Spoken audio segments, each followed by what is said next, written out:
ये कहानी है एक गरीब मोची की जो एक छोटे से गांव में अपनी पत्नी के साथ रहता था। मोची के घर के हालात दिन पर दिन बिगड़ते जा रहे थे। घर में जो भी राशन था वो भी खत्म होता जा रहा था। ऐसे ही एक दिन मोची ने अपनी पत्नी से कहा, अब मुझे और यहाँ नहीं रहना।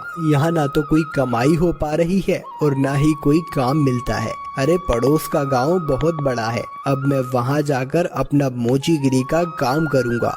कुछ दिन घर से दूर रह लूँगा, कम से कम घर का खर्चा चलाने लायक कमाई तो हो जाएगी वहाँ। क्यों, वहाँ के लोगों के जूते चप्पल ज्यादा टूटे हैं क्या, जो आपको वहाँ जाकर ही मोचीगिरी करनी है? अरे अपनी जन्मभूमि में रहकर तो सिक्के कमाए नहीं जाते, पराए गांव जाकर कमाएंगे ये पैसे। अगले दिन सुबह सुबह मोची चुपचाप अपने जूते चप्पल ठीक करने का सामान उठाकर दूसरे गांव की ओर निकल पड़ा। दोपहर होने तक वह पड़ोस के गांव माहुल बनी में पहुंच गया। हारा थका मोची जब माहुल बनी के बाजार में पहुंचा तो हैरान रह गया, क्योंकि वहां तो पहले से ही काफी मोची अपनी दुकान लगाए बैठे थे। अरे यहाँ तो पहले से ही इतने मोची अपनी दुकान लगाए बैठे हैं। ऐसे में मुझ अनजान मोची के पास ग्राहक कैसे आएगा? लगता है यहाँ से भी खाली हाथ ही जाना पड़ेगा मुझे। नहीं नहीं, खाली हाथ घर भी तो नहीं जा सकता। तभी मोची को ग्राहकों को अपने पास बुलाने की एक युक्ति सूझी। उसने अपनी दुकान लगाई और उस पर एक बोर्ड लगाकर बड़े बड़े शब्दों में लिख दिया, जूतों का अस्पताल। हमारे यहाँ जूतों का इलाज किया जाता है। नए जूते बनवा लो, नए जूते बनवा लो, या अपने पुराने जूते बिल्कुल नए जूतों की तरह बनवा लो। लोगों ने जब ये सब देखा तो उन्हें कुछ नया देखने को मिला। नए जूते बनवा लो, नए जूते बनवा लो, या अपने पुराने जूते बिल्कुल नए जूतों की तरह बनवा लो। जूतों का अस्पताल? अरे भाई मोची, जरा मेरे इन जूतों का इलाज तो करो। हाँ हाँ जी सेठ जी, अभी किए देता हूँ। मोची अपने छोटे से अस्पताल पर बैठकर सेठ के जूतों का इलाज करने लगा। ये लीजिए, अब आपका जूता बिल्कुल स्वस्थ है। अरे भाई वाह, कितना हुआ इसके इलाज का खर्च? बस साहब, सिर्फ एक तांबे का सिक्का। लो ये लो। ऐसे ही दूसरा ग्राहक मोची के अस्पताल में अपने जूतों का इलाज कराने आया। मोची ने जूतों का इलाज किया, पैसे लिए और बाकी ग्राहकों का इंतजार करने लगा। आज तो मैंने बहुत पैसे कमा लिए हैं। अगर मैं ऐसे ही काम करता रहा तो बहुत पैसे जमा कर लूंगा और एक घोड़ा खरीदूंगा। उसने बहुत मेहनत से काम किया और कुछ ही दिनों में 4 सोने के सिक्के जमा कर लिए। उनमें से उसने 2 सोने के सिक्कों के बदले एक व्यापारी से एक घोड़ा खरीदा और घर लौटने का फैसला किया। अगले दिन उसने अपना सारा सामान बांधा और घर के लिए निकल पड़ा। अपने रास्ते में उसे एक घने जंगल से गुजरना पड़ा, जहां उसने डाकुओं का एक झुंड देखा। हे भगवान, ये तो डकैत लगते हैं। ये डकैत मेरा सारा पैसा ले जाएंगे और मैं एक बार फिर से गरीब बन जाऊंगा। अब मैं क्या करूं? मोची बहुत चतुर था। उसने हिम्मत नहीं हारी और उसने एक योजना बनाई। उसने एक सोने का सिक्का घोड़े के गले में बांध दिया और आगे चला। चोरों ने उसे पकड़ लिया। अरे ओ, फटाफट अपना सारा पैसा निकालो, चलो जल्दी करो। देखो, मैं एक गरीब मोची हूँ, मेरे पास इस घोड़े के सिवाय और कुछ नहीं है। कृपया मुझे जाने दो डाकू भाई। जैसे ही उसने ये सुना, घोड़ा रेका और उसके गले से वो सोने का सिक्का नीचे जमीन पे गिर गया। अच्छा मक्कार झूठे, हमसे झूठ बोलने की तेरी हिम्मत कैसे हुई? अगर तेरे पास कुछ नहीं था तो ये सोने का सिक्का तेरे पास कहाँ से आया? रुकिए रुकिए, अभी मैं आपको सब सच बताता हूँ। दरअसल ये घोड़ा सोना उत्पन्न करता है, इसी वजह से मुझे सारे पैसे मिलते हैं। ठीक है, ये घोड़ा तुझे हमें देना होगा, हम तभी तुझे यहाँ से जिंदा जाने देंगे। नहीं, बिल्कुल भी नहीं।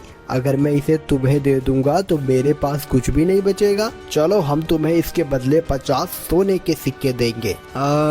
ठीक है, पर एक बात का ध्यान रखना कि बारी बारी से अपने साथ इस घोड़े को रखना, वरना आखिर में तुम सब पैसे के लिए लड़ते ही रह जाओगे। मोची ने घोड़ा बेच दिया और घर लौट आया। वो बहुत खुश था कि उसे सोने के सिक्के मिले थे। इस पैसे से उसने अपने ही गांव में थोड़ी सी जमीन खरीदी। इस बीच डकैत भी घोड़े को लेकर अपने अड्डे पर पहुंच गए। वहां डकैतों के सरदार ने अपने आदमियों से कहा, इस गिरोह का सरगना होने के नाते इस घोड़े को सबसे पहले मैं रखूंगा। उन सब ने अपने सरदार की बात मानी और उस रात सरदार अपने अड्डे पर उस घोड़े के साथ सोया। अगली सुबह जब वो उठा तो उसने देखा कि वहां अस्तबल में कुछ भी नहीं था। उसने पूरा अस्तबल सही से देखा पर उसे कुछ नहीं मिला। वो जान गया कि इस मोची ने उसे बेवकूफ बनाया है। इस बीच एक और डकैत वहां आया। सरदार, आपको सोना मिला? हमें भी बताइए कि कितने सोने के सिक्के घोड़े ने उत्पन्न किए। तुम खुद ही ये पता लगा लोगे जब आज रात तुम खुद ही इस घोड़े को रखोगे। सरदार ने किसी से कुछ नहीं कहा क्योंकि वह अपने आप को बेवकूफ साबित नहीं होने देना चाहता था। एक एक करके सभी डकैतों ने घोड़े को अपने साथ रखा पर उनमें से किसी को कुछ नहीं मिला। वे सब समझ गए कि उन्हें बेवकूफ बनाया गया है। उस मोची ने हमें बेवकूफ बनाया है, अब हम उसे सबक सिखाएंगे। सरदार, उसने ये साधारण सा घोड़ा हमें 50 सोने की मोहरों में बेचा है। हम उससे अपना पैसा वापस लेंगे और हमें धोखा देने की जुर्रत की सजा देंगे। हाँ, चलो चलो। वे सब के सब मोची के घर की तरफ निकल पड़े। मोची अपने खेतों में काम कर रहा था। उसने सभी डकैतों को अपने घर की तरफ आते हुए देख लिया। मोची जल्दी से अपने घर में गया और अपनी पत्नी से बोला, अरे भाग्यवान, मेरी बात ध्यान से सुनो। अभी एक डकैतों का झुंड यहाँ आएगा और जब वो मेरे बारे में पूछे तब तुम उनसे कहना कि मैं खेतों में काम कर रहा हूँ। फिर हमारे कुत्ते जबरा को भेजना मुझे बुलाने के लिए। ये कहकर वो अपने घर के पीछे छुप गया। कुछ देर के बाद चोर वहाँ आ पहुँचे। वो मोची कहाँ है? बुलाओ उसे, हम उससे बात करना चाहते हैं। वो तो खेत पर गए हुए हैं। आप रुकिए, मैं अभी अपने कुत्ते को भेजती हूँ उन्हें बुलाने के लिए।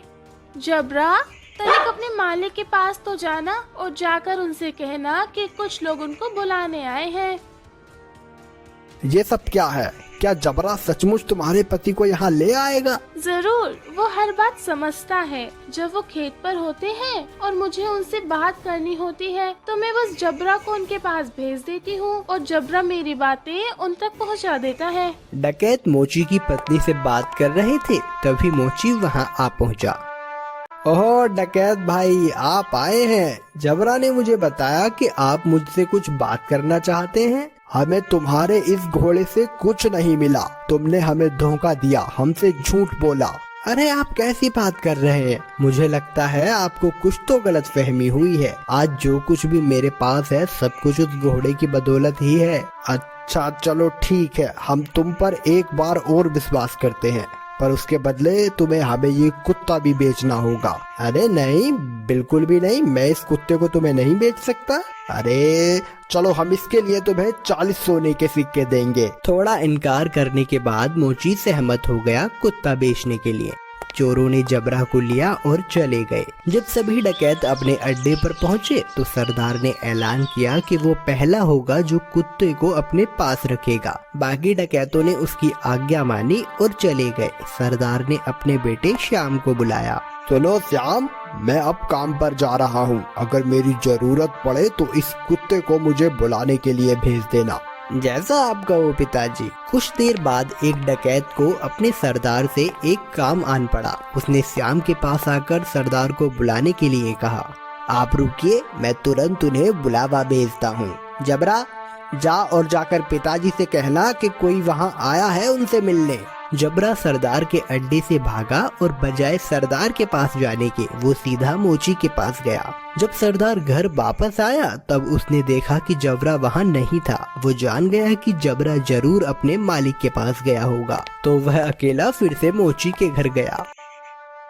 सुनो, क्या जबरा तुम्हारे पास आया हुआ है? हाँ, वो यहाँ आया है। मेरे ख्याल से उसे जरूर मेरी याद आ रही होगी। मेरी मानिए तो उसे थोड़ा सा समय दीजिए, अंत में वो आपको अपना मालिक स्वीकार करने ही लगेगा। सरदार जबरा को वापस ले गया और उसने अगले दिन उसे अपने साथी को दे दिया। जबरा सारे डकैतों के साथ एक एक करके रहा, पर वह हर दिन मोची के पास वापस लौट आता। सबने ये जान लिया कि एक बार फिर से मोची ने उनका बेवकूफ बनाया है। उन सब ने विचार विमर्श किया। इस बार हम बेवकूफ नहीं बनेंगे, मैं उस मोची को अब सबक सिखाऊंगा। इस बार सारे डकैत मोची के घर पहुँचे। उन्होंने मोची की एक न सुनी और मोची को एक बोरे में डाला और उसे लेकर वहाँ से चल दिए उसे सबक सिखाने के लिए। मोची चुपचाप बोरे में पड़ा रहा। रास्ते में वे सब एक मंदिर के पास से गुजरे, तभी एक डकैत ने कहा, सरदार, गर्मी बहुत ज्यादा है, क्यों ना कुछ देर यहीं आराम किया जाए। सरदार भी उसकी बात मान लेता है और मोची को वहीं छोड़कर मंदिर में आराम करने के लिए चले जाता है। सुअरों का एक झुंड वहां से गुजर रहा था और जब मोची ने सुअरों के झुंड की आवाज सुनी तो मोची को एक उपाय सूझा और उसने तेज आवाज में चिल्लाना शुरू किया। मैं ऐसा नहीं करूँगा, मैं ऐसा नहीं करूँगा, मुझे छोड़ दो, मुझे जाने दो। सुअरों के मालिक ने उसकी आवाज सुनी और वो उसकी ओर आया। अरे रुको रुको, क्या हुआ? तुम क्या नहीं करोगे? किसने तुम्हें इस बोरे में डाला? वो मेरी शादी जबरदस्ती जमींदार की बेटी से करवाना चाहते हैं, पर मैं शादी नहीं करवाना चाहता। क्यों भाई, क्या तुम पागल हो? अगर मैं तुम्हारी जगह होता तो मैं यकीनन उसकी लड़की से शादी करता। अगर ऐसी बात है तो आओ, मैं तुम्हें बोरे में डाल देता हूँ और तुम जाकर उसकी लड़की से शादी कर लो। सचमुच? बेशक, लेकिन पहले मुझे बाहर तो निकालो। सुअरों के मालिक ने मोची को बोरे से बाहर निकाला और खुद बोरे के अंदर घुस गया। मोची ने उसे बांध दिया और उसके सुअरों को लेकर वहां से चला गया।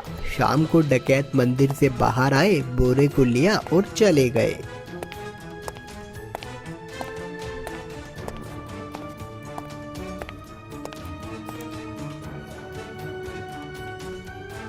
क्यों ना इस मोची को हम यहाँ इस कीचड़ में फेंक दें, ये इसे अच्छा सबक मिल जाएगा। डकैतों ने उसे कीचड़ में फेंक दिया और वहां से चले गए। वापस आते हुए उन्होंने मोची को सड़क पर देखा और वो हैरान रह गए। अरे तुम यहाँ कैसे पहुँचे? डकैत भाई, उस कीचड़ के नीचे एक जादू स्थान था और वहाँ बहुत सारा सोना था और बहुत सारे सुअर उस सोने की रखवाली किया करते थे। मैं इन सुअरों की मदद से वहाँ से वापस आया और कुछ सोना भी अपने लिए लेकर आया हूँ। अब फिर से वहीं जा रहा हूँ। अरे सुनो, हमें तुम उस जादुई स्थान पर ले चलो और खबरदार, तुम वहाँ रखे सोने को अब हाथ भी नहीं लगाओगे। पर मैं अरे जैसा मैं कहता हूँ वैसा करो। ठीक है, अगर तुम जोर देते हो तो। डकैतों का झुंड उस कीचड़ के पास आ पहुंचा और एक एक करके कीचड़ में कूद गया, लेकिन किसी के हाथ कुछ न लग सका और इस तरह फिर एक बार मोची ने अपनी चतुराई से अपनी जान बचा ली। एक बार एक गांव में एक साधु रहता था जो भगवान